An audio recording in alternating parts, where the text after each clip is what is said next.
Welcome बेटे। हम लोग पढ़ रहे हैं +2 एनसीईआरटी का सेकंड चैप्टर।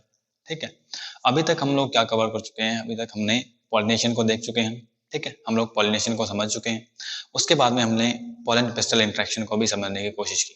ठीक है, तो आज हम लोग बात करने वाले हैं basically germination of pollen tube, germination of pollen grain. इसके ऊपर जर्मिनेशन ऑफ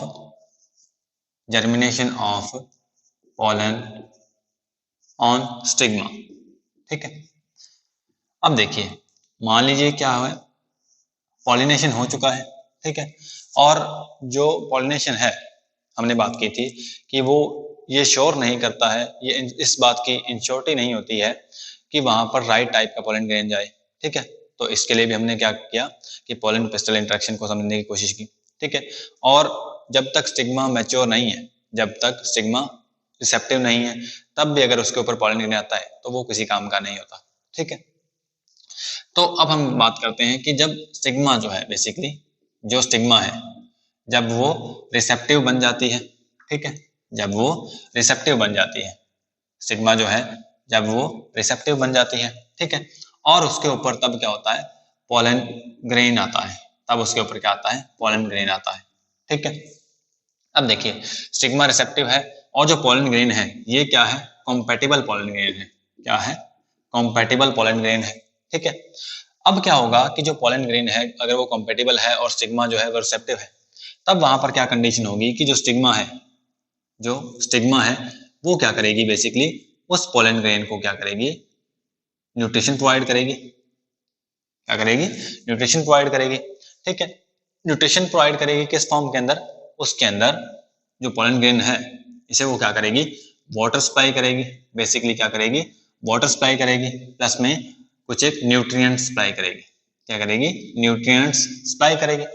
ठीक है बेटे, इससे होता क्या है कि हम लोग पॉलन ग्रेन की स्ट्रक्चर समझ चुके हैं। ठीक है, हम लोग क्या कर चुके हैं, पॉलन ग्रेन की स्ट्रक्चर समझ चुके हैं। अगर आपको पॉलन ग्रेन की स्ट्रक्चर क्लियर नहीं है तो आप पीछे वाली वीडियोस देख सकते हैं। ठीक है, क्योंकि इस कंडीशन को समझने के लिए हमें अब पॉलन ग्रेन की स्ट्रक्चर आनी चाहिए और हमें फीमेल गैमेटोफाइट जो है, एम्ब्रियो सैक जिसको बोलते हैं, उसकी भी स्ट्रक्चर एकदम क्लियर होनी चाहिए। ठीक है, ताकि हमारे जो आगे आने वाले टॉपिक हैं वो इजीली समझ में आ सके। अब सुनिए कि जो पॉलन ग्रेन है इसके अंदर हमने देखा था कि दो कवरिंग होती है, एक्साइन होती है एंड सेकंड इंटाइन। एक्साइन जो होती है वो हार्ड कवरिंग होती है, वो टफ कवरिंग होती है, लेकिन कंटिन्यूस नहीं होती है। कंटिन्यूस नहीं होती है, वहां पर बीच बीच में क्या पाए जाते हैं, पोर्स पाए जाते हैं। क्या बोलते हैं उन्हें, उन्हें हम लोग बोलते हैं जर्म पोर्स। ठीक है, और जर्म पोर्स से क्या होता है, जो पॉलन ट्यूब है वो प्रोट्रूड आउट होती है। पॉलन ट्यूब कहाँ से निकलती है, जो जर्म पोर होता है वहां से पॉलन ट्यूब निकलती है। ठीक है, अब सुनिए कि इसको क्या किया जाएगा, अब वाटर सप्लाई किया जाएगा और न्यूट्रिएंट्स जो हैं सप्लाई किए जाएंगे पॉलन ग्रेन को। तो इससे होगा क्या, बेसिकली जो अंदर का कंटेंट है वो बढ़ने लगेगा, अंदर का कंटेंट बढ़ने लगेगा, जिससे क्या होगा, इसका वॉल्यूम तो उतना ही है। ठीक है, लेकिन अंदर प्रेशर बढ़ने लगेगा, अंदर प्रेशर बढ़ने लगेगा। ठीक है, और इसके कारण क्या होगा, जो इंटाइन है वो क्या है, एक सॉफ्ट कवरिंग है। इंटाइन क्या है, एक सॉफ्ट वॉल है। ठीक है, वो क्या करेगी, जो जर्म पोर होता है, जो जर्म पोर होता है वहां से क्या होगी, प्रोट्रूड आउट होगी। वहां से क्या होगी, प्रोट्रूड आउट होगी। ठीक है, क्या होगी, प्रोट्रूड आउट होगी इस टाइप से। समझ आई बात। ठीक है, तो इस टाइप से क्या होता है कि जो पॉलन ग्रेन है वो जर्मिनेट हो जाता है स्टिग्मा के ऊपर। जो पॉलन ग्रेन है वो स्टिग्मा के ऊपर जर्मिनेट हो जाता है। ठीक है, अब एक बात सुनिए कि अगर मान लीजिए सिर्फ एक ही पॉलन ट्यूब बन रही है, अगर सिर्फ एक पॉलन ट्यूब बन रही है तो उसे हम बोलते हैं मोनोसाइफनस कंडीशन। क्या बोलते हैं, मोनोसाइफनस कंडीशन। क्या बोलते हैं, मोनोसाइफनस कंडीशन। ठीक है, मोनोसाइफनस कंडीशन का एग्जांपल क्या है, कैप्सैला। क्या है, कैप्सैला का जो प्लांट है वहां पर हमें क्या देखने को मिलता है कि वहां पर पोलन जो ट्यूब है वो एक ही बनती है। ठीक है, नेक्स्ट हम लोग देखते हैं कि जो जहां पर पोलन ट्यूब जो है वो काफी ज्यादा बनती है, पोलन ट्यूब जो है काफी ज्यादा अगर पोलन ट्यूब बनती हैं तो वहां पर हमें क्या देखने को मिलता है कि वहां पर पॉलीसाइफनस कंडीशन हमें देखने को मिलती है। पॉलीसाइफनस कंडीशन एक्चुअल के अंदर है क्या, कि जहां पर काफी ज्यादा पॉलन ट्यूब्स बन रही हैं। ठीक है, पॉलीसाइफनस कंडीशन है वो। इसका एग्जाम्पल क्या है? कुकुरबिट्स। क्या है? कुकुरबिट्स। ठीक है, अब ध्यान से सुनिए। अब हम क्या देखते हैं कि हमने क्या देखा कि germination of pollen grain on sigma देखा। ठीक है, अब इसके बाद में क्या होगा, ये जो पोलन ट्यूब है, ये जो पोलन ट्यूब है ये कहाँ पर जाएगी? ये जाएगी ओवरी के अंदर। और ओवरी के अंदर क्या होते हैं? ओव्यूल्स होते हैं। ओवरी के अंदर क्या होते हैं? ओव्यूल्स होते हैं। ठीक है, हम लोग एक रफ डायग्राम बनाने की और जल्दी समझने की ट्राई करते हैं। ठीक है, अब देखिए क्या होता है कि ये जो पोलन ट्यूब है, ये जो पोलन ट्यूब है, इसके अंदर बेसिकली क्या होता है, हमने बात की थी कि जो अंदर कंटेंट है, पोलन ग्रेन के अंदर जो कंटेंट है उसके अंदर क्या है, एक क्या है, वेजिटेटिव सेल है जो कि बड़ी सेल है, और एक छोटी सेल है जिसे हम क्या बोलते हैं, जनरेटिव सेल बोलते हैं। ठीक है, अब होगा क्या, जो वेजिटेटिव सेल है उसके अंदर क्या होगा, वेजिटेटिव न्यूक्लियस होगा, और जो जनरेटिव सेल है उसके अंदर क्या होगा, जनरेटिव न्यूक्लियस होगा। जब ये पोलन ट्यूब बनती है, जब ये पोलन ट्यूब बनती है, तब जो न्यूक्लियस है कौन कौन से, वेजिटेटिव न्यूक्लियस, वेजिटेटिव न्यूक्लियस कौन सा, वेजिटेटिव जो न्यूक्लियस होता है वो क्या होता है, पोलन ट्यूब के एकदम टिप पे होता है, वो क्या होता है, आगे होता है, मेल गैमीट से वो आगे होता है, वेजिटेटिव न्यूक्लियस। ठीक है, और वेजिटेटिव न्यूक्लियस को हम लोग क्या बोलते हैं, इसे ट्यूब न्यूक्लियस भी बोलते हैं। क्या बोलते हैं? ट्यूब न्यूक्लियस भी बोलते हैं, पोलन ट्यूब के अंदर है ना। ठीक है, और आगे है इसलिए इसे क्या बोल देते हैं, ट्यूब न्यूक्लियस बोल देते हैं। ठीक, अब हमने बात की थी कि जो पोलन ग्रेन है, याद करें कि वहां पर 60% एंजियोस्पर्म जो है, वहां पर हमें क्या देखने को मिलता है कि जो पोलन ग्रेन है वो 2 सेल स्टेज के अंदर शेड होते हैं। ठीक है, तो मतलब यहाँ पर क्या होता है कि जो एक जनरेटिव न्यूक्लियस होता है, जो जनरेटिव न्यूक्लियस होता है वो जनरेट कर देता है 2 मेल गैमीट को, 2 मेल गैमीट को जनरेट करता है। कब? During pollen tube formation. कब? During pollen tube formation. ठीक, मान लेते हैं पहले यहाँ पर क्या था कि एक जनरेटिव जो न्यूक्लियस है वो था, और इसने फिर क्या किया, डिवाइड होकर 2 मेल गैमीट बना दिए। ठीक, अब क्या होगा, ये पोलन ट्यूब लगातार ग्रो करेगी, ये जो पोलन ट्यूब है ये लगातार ग्रो करेगी। ठीक है, और ये जो पोलन ट्यूब है इसको डायरेक्शन कौन प्रोवाइड करेगा? ठीक है, इसको डायरेक्शन कौन प्रोवाइड करेगा? ये हमने बात की थी कि जो सिनर्जिड्स होते हैं, ठीक है, वो क्या करेंगे, इसे डायरेक्शन प्रोवाइड करेंगे।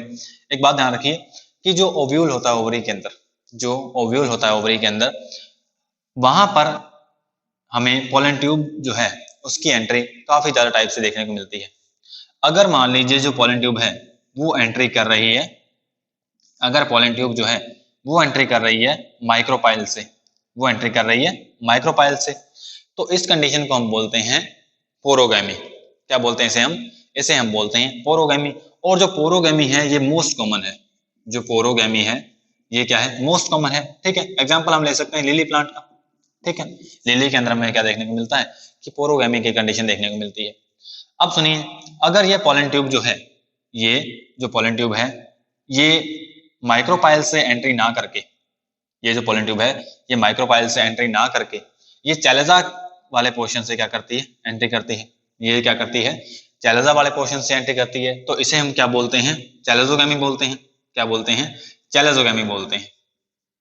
क्या बोलते हैं? चैलेजोगैमी बोलते हैं। ठीक है बेटे, और अगर ये जो पोलन ट्यूब है ये चैलेजा के अलावा, चैलेजा के अलावा किसी और पार्ट से, माने न्यूक्लियस से, सॉरी फ्यूनिकल से, ठीक है, या चैलेजा को इस पोर्शन को छोड़ के और इस पोर्शन को छोड़ के और साइड में से कहीं से एंट्री कर रही है, तो उसको हम बोल देते हैं मीजोगैमी। क्या बोल देते हैं? मीजोगैमी बोल देते हैं। ठीक है, ये कंडीशन हम लोग पहले भी पढ़ चुके हैं। ठीक, तो ये था basically germination of pollen on stigma. ठीक है, germination of pollen on stigma. ठीक, अब सुनिए कि जो बेसिकली जो पोलन ट्यूब है, जो पोलन ट्यूब है वो क्या कर रही है, ओव्यूल के अंदर एंट्री कर रही है। क्या कर रही है? ओव्यूल के अंदर एंट्री कर रही है। ठीक है, जो पोलन ट्यूब है वो ओव्यूल के अंदर एंट्री कहीं से भी कर सकती है। ध्यान रखें, जो ओव्यूल है उसके अंदर जो पोलन ट्यूब है वो एंट्री कहीं से भी कर सकती है। ठीक है, लेकिन लेकिन जो एम्ब्रियोसैक होता है, जो एम्ब्रियोसैक होता है किसके अंदर, एम्ब्रियोसैक होता है ओव्यूल के अंदर। ओव्यूल के अंदर जो एम्ब्रियोसैक होता है वहां पर जो एंट्री करनी है पोलन ट्यूब ने, वो कहां से होगी, वो सिर्फ माइक्रोपाइलर एंड से ही होगी, वो सिर्फ माइक्रोपाइलर एंड से ही होगी। ठीक बेटे, तो ये था बेसिकली जर्मिनेशन ऑफ पोलन किसके ऊपर, स्टिग्मा के ऊपर। ठीक है, अब हम लोग नेक्स्ट देखने वाले हैं कि बेसिकली होता क्या है कि पोलन का जो जर्मिनेशन हो चुका है, अब इसके बाद में जो एम्ब्रोसैक है उसके अंदर हमें जो एम्ब्रोसैक के अंदर जो एंट्री है वो हमें किस टाइप से देखने को मिलती है। ठीक है, वो हमें किस टाइप से देखने को मिलती है। ठीक, अब देखिए जो चैलेजोगैमी है, जो चैलेजोगैमी है ये कहां पर हमें देखने को मिलती है, और मेसोगैमी हमें कहां पर देखने को मिलती है। मेसोगैमी हमें कहां पर देखने को मिलती है, बेसिकली कुकुरबिट्स के अंदर। कुकुरबिटा के अंदर हमें क्या देखने को मिलती है, कुकुरबिटा के अंदर हमें मेसोगैमी देखने को मिलती है। और चैलेजोगैमी है ये हमें कहां पर देखने को मिलती है, ये अनकॉमन होती है, ज्यादा कॉमन नहीं होती, ये हमें कैजुराइना प्लांट के अंदर हमें देखने को मिलती है। क्या, जो चैलेजोगैमी है ये हमें कहां पर देखने को मिलती है, चैलेजोगैमी हमें कैजुराइना प्लांट के अंदर देखने को मिलती है। ठीक है, हम लोग एक एक एग्जांपल की बात करें क्योंकि ये एनसीईआरटी के अंदर है भी नहीं। अब हम लोग नेक्स्ट बात करते हैं कि entry of pollen tube, entry of pollen tube, entry of pollen tube into embryo sac, entry of pollen tube into embryo sac. ठीक बेटे, entry of pollen tube into embryo sac, entry of pollen tube into embryo sac, embryo sac. अब हमने बात की कि जो ovule है वहां पर जो पोलन ट्यूब है कहीं से भी एंट्री कर सकती है। ओव्यूल के अंदर जो एंट्री है पोलन ट्यूब वो कहीं से भी कर सकती है, लेकिन जो एम्ब्रियो सैक है, ध्यान से बात सुने, जो एम्ब्रियो सैक है वहां पर जो एंट्री है वो कहां से होगी, वो सिर्फ माइक्रोपाइलर एंड से ही होगी। वो जो एंट्री है वो कहां से होगी, वो माइक्रोपाइलर एंड से ही होगी। ठीक है, मान लीजिए ये क्या है, ये हमारा एम्ब्रियो सैक है। ठीक है, यहाँ पर ये क्या है, एंटीपोडल सेल्स हैं, ये सैल्जल एंड है, ये माइक्रोपाइलर एंड है। ठीक है, और माइक्रोपाइलर एंड पे क्या होता है, एग अपरेटस होता है। क्या होता है, एग अपरेटस होता है। उसके अंदर दो सिनर्जिड्स होते हैं और एक एग होता है। ठीक है, और बीच में क्या होते हैं, दो पोलर न्यूक्लियाई होते हैं। क्या होते हैं, दो पोलर न्यूक्लियाई होते हैं। ठीक, तो अब होता क्या है कि मेनली जब पोलन ट्यूब आती है, जब पोलन ट्यूब आती है एम्ब्रियो सैक के पास में, तो हमने बात की थी कि जो सिनर्जिड्स होते हैं, जो सिनर्जिड्स होते हैं, ठीक है, उनके पास क्या होते हैं, फिलीफॉर्म अपरेटस होते हैं। जो सिनर्जिड होते हैं इनके पास क्या होते हैं, इस टाइप से फिलीफॉर्म अपरेटस होते हैं, जो क्या करते हैं, केमिकल्स को रेज करते हैं। और केमिकल्स को रेज करने के कारण जो पोलन ट्यूब है इसके अंदर एंट्री ले रही है, इसलिए इसे हम क्या बोलते हैं, कीमोट्रोपिज्म बोलते हैं। क्या बोलते हैं, कीमोट्रोपिज्म। ठीक है, 10th क्लास के अंदर हमने पढ़ा था कि कीमोट्रोपिज्म क्या होता है, तो उसके अंदर यही था कीमोट्रोपिज्म। ठीक, अब इसके बाद में जो नेक्स्ट पार्ट है हम लोग नेक्स्ट पार्ट के अंदर स्टडी करते हैं। तो बेटे अब हम लोग पढ़ते हैं entry of pollen tube into embryo sac. ठीक, अब होता क्या है, जब पोलन ट्यूब आती है, ठीक है, जब पोलन ट्यूब आती है, पोलन ट्यूब जब आती है किसके पास में, एम्ब्रियो सैक के पास में। जब पोलन ट्यूब आती है एम्ब्रियो सैक के पास में, तब हमने देखा था कि जो एग अपरेटस होता है इसके अंदर दो सिनर्जिड्स होते हैं। ठीक, तो उनमें से क्या होता है, जो पोलन ट्यूब होती है एक सिनर्जिड की तरफ क्या हो जाती है, अट्रैक्ट हो जाती है। ठीक है, उसकी तरफ मूव करती है। क्यों, क्योंकि जो सिनर्जिड है इसके पास में क्या है, फिलीफॉर्म अपरेटस है। अब फिलीफॉर्म अपरेटस जब है इसके पास में, तो ये क्या करेगा, केमिकल मैसेंजर्स को रिलीज करेगा, केमिकल सब्सटेंसेस को रिलीज करेगा, जो क्या काम करेंगे, मैसेंजर की तरह काम करेंगे। ठीक, तो इसके कारण क्या होता है, जो पोलन ट्यूब होती है ये ग्रोथ करती है किसी एक सिनर्जिड की तरफ। ठीक, अब क्या है कि जब पोलन ट्यूब एंट्री करती है किसके अंदर, एम्ब्रियो सैक के अंदर, तो ध्यान रखने वाली बात क्या है कि ये हमेशा एंट्री करेगी माइक्रोपाइलर एंड से। ओव्यूल के अंदर एंट्री जो है पोलन ट्यूब की वो कहीं से भी हो सकती है, पोरोगैमी हो सकती है, मेसोगैमी हो सकती है, चैलेजोगैमी हो सकती है, लेकिन एम्ब्रियो सैक के अंदर जो एंट्री है पोलन ट्यूब की वो कहां से होगी, वो स्पेसिफिक है कि वो कहां से होगी, माइक्रोपाइलर एंड से ही होगी। क्यों होगी, क्योंकि यहाँ पर ही क्या है, फिलीफॉर्म अपरेटस लिए सिनर्जिड सेल्स है। ठीक है, जो क्या कर रही हैं, केमिकल सब्सटेंसेस को रिलीज कर रही हैं, जो क्या कर रही हैं, गाइड कर रही हैं पोलन ट्यूब को। तो जब ये पोलन ट्यूब एंट्री करती है इस एम्ब्रियो सैक के अंदर, कहां से, माइक्रोपाइलर एंड से। ठीक, तब वहां पर क्या होता है कि एक सिनर्जिड के अंदर क्या होता है, फिलीफॉर्म अपरेटस होता है। ठीक है, तो यहाँ पर क्या होता है कि पोलन ट्यूब इससे जाके टकराती है। ठीक, पोलन ट्यूब क्या करती है, इससे जाके टकराती है। और एक बात और ध्यान रखें कि जो पोलन ट्यूब है इसके अंदर था क्या, बेसिकली एक ट्यूब न्यूक्लियस था और दो मेल गैमीट थे। क्या था, एक ट्यूब न्यूक्लियस था और दो क्या थे, मेल गैमीट थे। ठीक है, और जब एंट्री कर रही है, जब ग्रोथ हो रही होती है पोलन ट्यूब की किसकी तरफ, एम्ब्रियो सैक की तरफ, तब वहां पर क्या हो रहा होता है कि जो ट्यूब न्यूक्लियस है उसको रिस्पॉन्ड कर रहा होता है, ठीक। और इसी दौरान वो क्या होता रहता है, डीजनरेट भी होता रहता है, ठीक। इसलिए जब ये सिनर्जिड के साथ में पोलन ट्यूब टकराती है, तब यहाँ पर क्या होता है कि सिनर्जिड डीजनरेट कर जाता है, तब ये सिनर्जिड बर्स्ट कर जाता है, ठीक है। और यहाँ पर होता क्या है, जो पोलन ट्यूब के अंदर ट्यूब न्यूक्लियस था, या तो ये डीजनरेट कर जाता है, और या फिर थोड़ी देर बाद में जब पोलन ट्यूब इसके साइटोप्लाज्म के अंदर अपना कंटेंट डालती है, जब पोलन ट्यूब क्या करती है, अपना जो कंटेंट है, मतलब एक ट्यूब न्यूक्लियस है और दो मेल गैमेट है, कहां पर डालेगी, साइटोप्लाज्म के अंदर। किसके साइटोप्लाज्म के अंदर, एक सिनर्जिड के साइटोप्लाज्म के अंदर डालेगी। तब वहां पर क्या होता है, एंडोस्मोसिस की फिनोमिना होता है, वहां पर क्या होता है, एंडोस्मोसिस होता है, ठीक है। एंडोस्मोसिस होने के कारण क्या होता है, जो पोलन ट्यूब होती है वो उसका जो टिप है वो फूल जाता है, वो फूल जाता है। इसके कारण लगातार एंडोस्मोसिस होने के कारण क्या हो जाता है कि ये जो हिस्सा है पोलन ट्यूब का, ये ब्रस्ट कर जाता है, ठीक, ब्रस्ट कर जाता है। तो इसके अंदर क्या था, जो ट्यूब न्यूक्लियस था, या तो ये पहले खत्म हो जाता है, या जब भी होता है थोड़ा बहुत इसका कंटेंट होता है, ये यहाँ पर पड़ा रहता है, ठीक। बाद में जो मेन कंसर्न है वो किसका है, ये दो मेल गैमेट्स का है, ठीक है। अपना कंटेंट इसने कहां पर लाकर रिलीज किया, इसने अपना कंटेंट लाकर रिलीज किया इस जो डीजनरेट कर चुका था इस सिनर्जिड, इसके साइटोप्लाज्म के अंदर, ठीक। ये साइटोप्लाज्म किसका है, इस सिनर्जिड का है, ठीक है। तो अब यहाँ पर ध्यान रखने वाली बात क्या है कि अब होगा डबल फर्टिलाइजेशन। क्या होगा, डबल फर्टिलाइजेशन, इसे हम समझते हैं, ठीक है। जो क्या होता है बेसिकली, एम्ब्रियो सैक जो एंजियोस्पर्म्स होते हैं, जो फ्लावरिंग प्लांट्स होते हैं, इनका कैरेक्टरिस्टिक होता है, ठीक है। अब हम लोग पढ़ने वाले हैं डबल फर्टिलाइजेशन।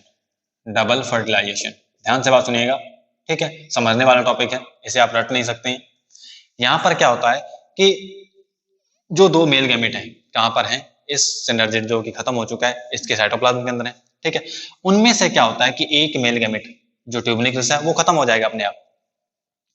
तो ये जो एक मेल गैमेट है, ये क्या करता है, एक मेल गैमेट जो है ये एग के साथ में क्या करता है, कंबाइन करता है, एग के साथ में क्या करेगा, कंबाइन करेगा, उसके साथ में यूनाइट होगा, ठीक है। जब मेल गैमेट और जो एग है, या माने कि फीमेल गैमेट है, ये दोनों यूनाइट होते हैं, तो उस प्रोसेस को हम बोलते हैं सिनगैमी। क्या होते हैं, तब हम उनसे बोलते हैं सिनगैमी। और सिनगैमी के फलस्वरूप क्या होता है, यहाँ पर सिनगैमी के एज ए रिजल्ट के फॉर्म में यहाँ पर क्या होता है कि फर्टिलाइजेशन हो जाता है। क्या हो जाता है, फर्टिलाइजेशन हो जाता है, ठीक। इतनी बात समझ आई। एक्चुअल के अंदर यहाँ पर क्या होता है, सिनगैमी होती है, और सिनगैमी के दौरान क्या होता है, फर्टिलाइजेशन होता है। और फर्टिलाइजेशन के दौरान यहाँ पर क्या होता है कि जाइगोट का फॉर्मेशन होता है। क्या होता है, जाइगोट का फॉर्मेशन होता है। और जाइगोट क्या है, अब 2n है। जाइगोट क्या है, 2n है, डिप्लॉइड है, क्योंकि इसके अंदर क्या है, एक मेल गैमेट n है और एक n किसका है, फीमेल गैमेट का, ठीक। तो यहाँ पर क्या है, जाइगोट है जो कि क्या करेगा, बाद में डिवीजन करके एम्ब्रियो बनाएगा, ठीक है। जाइगोट क्या करता है, डिवीजन करके एम्ब्रियो बनाता है। अब हम लोग समझते हैं कि जो दूसरा मेल गैमेट है इसके साथ में क्या होगा। अब जो दूसरा मेल गैमेट है, एक मेल गैमेट क्या कर चुका है, यहाँ पर जाइगोट का फॉर्मेशन कर चुका है, ठीक।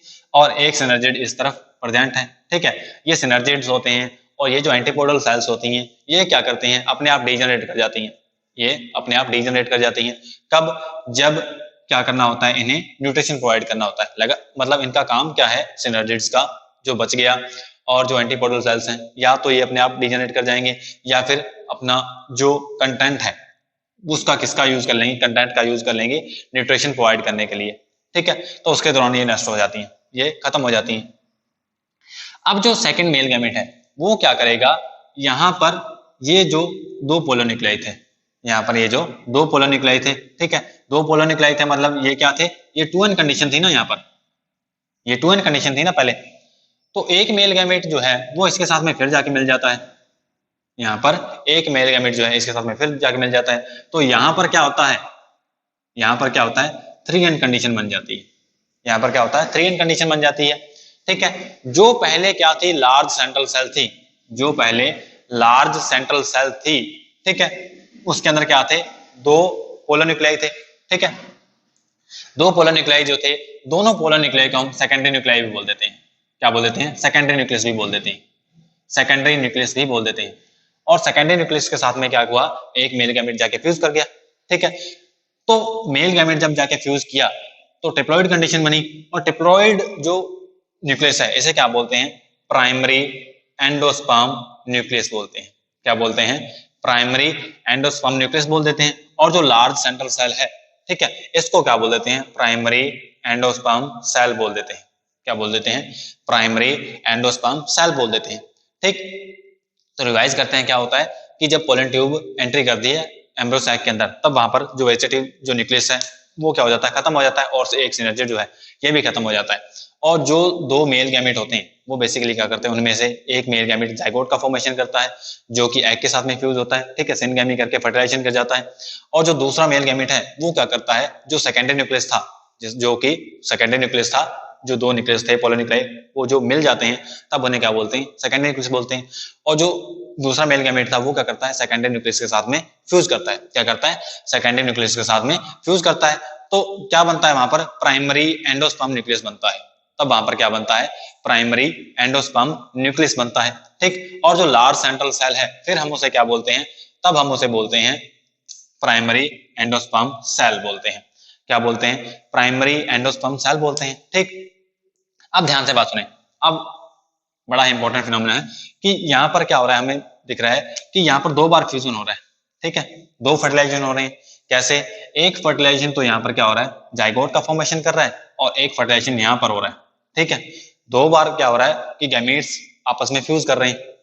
क्या हो रहा है, दो बार गैमीट्स फ्यूज करें, दो बार फर्टिलाइजेशन हो रहा है, इसलिए इस फिनोमेना को बोलते हैं डबल फर्टिलाइजेशन। क्या बोलते हैं, डबल फर्टिलाइजेशन। क्या बोलते हैं, डबल फर्टिलाइजेशन। ठीक है बेटे, अब क्या होगा, डबल फर्टिलाइजेशन हमें इसको क्यों बोला, क्योंकि यहाँ पर एक फर्टिलाइजेशन यहाँ पर हुआ और सेकंड फर्टिलाइजेशन क्या हुआ, यहाँ पर हुआ। एक फर्टिलाइजेशन के रिजल्ट के फॉर्म के अंदर क्या बना, जाइगोट बन गया, और जाइगोट फिर जाके क्या करेगा, एम्ब्रियो को फॉर्म करेगा, एम्ब्रियो का फॉर्मेशन करेगा। और जो सेकंड फर्टिलाइजेशन था उसके दौरान क्या बना, उसके दौरान प्राइमरी एंडोस्पर्म न्यूक्लियस बना, और जो लार्ज सेंट्रल सेल थी उसे हमने क्या बोला, प्राइमरी एंडोस्पर्म सेल बोला। ठीक है, अब ध्यान से बात सुने कि जो जाइगोट होता है, जो जाइगोट होता है वो अब डिवीजन करना शुरू नहीं करता है। जो जाइगोट होता है बेसिकली, जो जाइगोट होता है जो कि सिनगैमी के दौरान बना था यहाँ पर, ठीक है, अब हम लोग सिनर्जिड को खत्म कर देते हैं क्योंकि इसका कोई काम नहीं है। ठीक है, ये जो जाइगोट बना था, ये जो जाइगोट बना था, ठीक है, अब ये जाइगोट बनने के दौरान ही डिवीजन शुरू नहीं होता है। यहाँ पर जाइगोट बनने के दौरान एकदम से ये डिवीजन शुरू नहीं करता है, जैसा कि ह्यूमंस के अंदर देखा जाता है कि जाइगोट बनते ही वो क्या कर देता है, डिवाइड कर जाता है, मतलब उसके अंदर डिवीजन थोड़ा जल्दी होते हैं। लेकिन इसके अंदर क्या होता है कि जाइगोट एकदम से या उसी टाइम डिवाइड नहीं करना शुरू करता। क्यों, क्योंकि यहाँ पर क्या होता है, पहले जो प्राइमरी एंडोस्पर्म न्यूक्लियस है, जो प्राइमरी एंडोस्पर्म न्यूक्लियस है, अब क्या करेगा, ये पहले ये डिवाइड करेगा। प्राइमरी एंडोस्पर्म न्यूक्लियस जो है ये क्या करेगा, डिवाइड करेगा, और डिवाइड करके क्या बनाएगा, ये बनाएगा एंडोस्पर्म। क्या बनाएगा, एंडोस्पर्म बनाएगा, एंडोस्पर्म बनाएगा। प्राइमरी एंडोस्पर्म न्यूक्लियस क्या करेगा, एंडोस्पर्म का फॉर्मेशन करेगा। अब एंडोस्पर्म क्या है एक्चुअल के अंदर, एंडोस्पर्म एक न्यूट्रिटिव सब्सटेंस है। क्या है, न्यूट्रिटिव सब्सटेंस है। ठीक है, न्यूट्रिशन मटेरियल होता है एंडोस्पर्म के पास में बहुत ज्यादा। ठीक है, अब यहाँ पर क्या होता है कि लगातार जो न्यूक्लियस होता है वो लगातार डिवीजन करता है। कौन सा, प्राइमरी एंडोस्पर्म न्यूक्लियस जो होता है लगातार डिवीजन करता है, और लगातार डिवीजन करने के बाद में क्या होता है कि ये जो बीच वाली सेल है मेनली, इसको पूरे को भर देता है। इसको क्या कर देता है, पूरे को भर देता है। ठीक है, तो एंडोस्पर्म जो होता है वो क्या होता है, टेप्लॉइड टिश्यू होता है। क्या होता है, टेप्लॉइड टिश्यू होता है। वो क्या करता है, लगातार इस टाइप से डिवीजन करके क्या कर देता है, इसे पूरा भर देता है। ठीक है, अब क्या है कि जाइगोट जब डिवाइड करेगा, इसको न्यूट्रिशन चाहिए होगा, तो न्यूट्रिशन कहां से मिलेगा इसको, न्यूट्रिशन मिलेगा इसको एंडोस्पर्म से। ठीक, तो क्या होता है कि यहाँ पर पहले एंडोस्पर्म डिवाइड होता है। ठीक है, एंडोस्पर्म का फॉर्मेशन होता है, एंड नेक्स्ट उसके बाद में क्या होता है, जो जाइगोट होता है वो डिवीजन करना शुरू करता है। ठीक, तो हमने देखा कि डबल फर्टिलाइजेशन कैसे होता है, जो पोलन ट्यूब है उसका फॉर्मेशन कैसे होता है, पोलन जर्मिनेशन कैसे होता है। ठीक है, मोनोसाइफरनेस कंडीशन क्या होती है, पॉलीसाइफरनेस कंडीशन क्या होती है। ठीक, और उसके बाद में क्या होता है कि एंडोस्पर्म क्या होता है, और जो जाइगोट है ये क्या करेगा, बाद में एम्ब्रियो का फॉर्मेशन करेगा। ठीक, हमने क्या किया, फर्टिलाइजेशन को समझा आज। तो आज के लिए बस इतना ही, बाकी हम लोग नेक्स्ट बात करेंगे कि एम्ब्रियो का डेवलपमेंट कैसे होता है, और जो एंडोस्पर्म है इसका जो फॉर्मेशन है अलग अलग स्पीसीज के अंदर अलग अलग कैसे होता है।